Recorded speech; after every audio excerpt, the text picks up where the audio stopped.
Yo, what's up guys? So ngayon, ituturo ko sa inyo kung paano mahuhuli natin yung partner natin na may kachat na iba. Ow! What? Let's start. Mag-umpisa na tayo.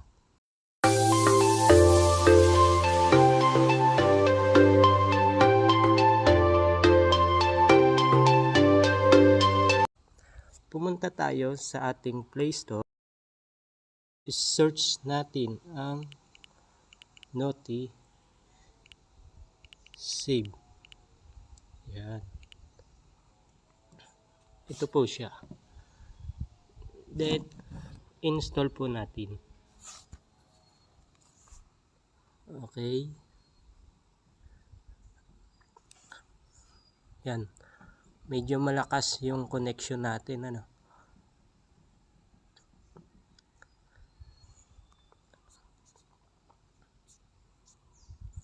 Okay.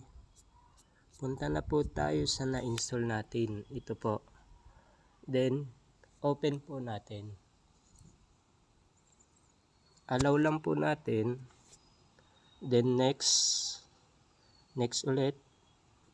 Allow ulit. Yan, dito po tayo mapupunta.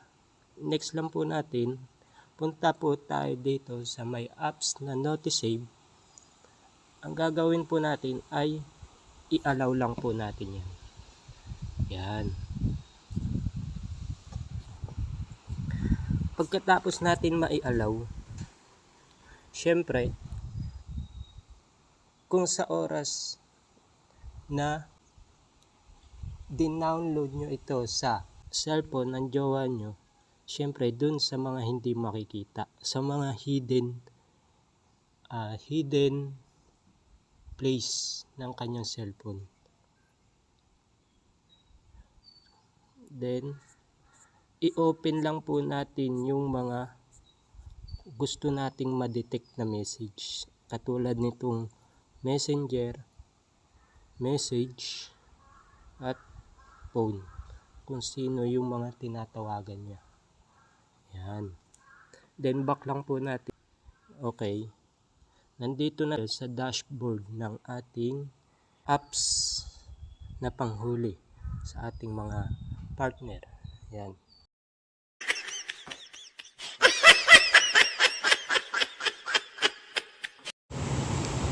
Then hiniram ko po yung cellphone ng aking mother para mapatunayan ko po na legit ang apps na ito. Then ang gagawin po natin ay punta po tayo sa kanyang Messenger. Ito po, Messenger. Ito po siya. Yan. JR.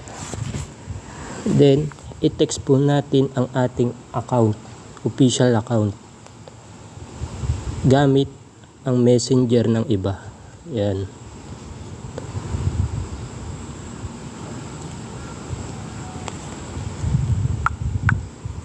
Ayan, nag-send na po siya.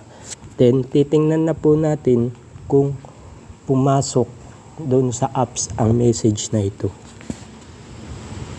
Back na po tayo. Then balik po tayo dito sa ating sarili nating cellphone kung saan nakasave yung apps na panghuli natin sa ating mga partner. Then punta po tayo sa ating apps.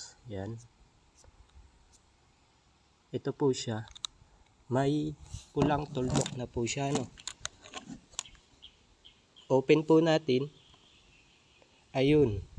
Pumasok ang message ng aking mother, no? Talagang legit po siya. Yan. Kaya i-download nyo na rin po ang apps na to kung gusto nyong mahuli ang inyong mga partner na nagloloko or mapag-usapan ang inyong mga problema, di ba? So, dito na po nagtatapos ang ating video. Then sana suportahan nyo ang aking YouTube channel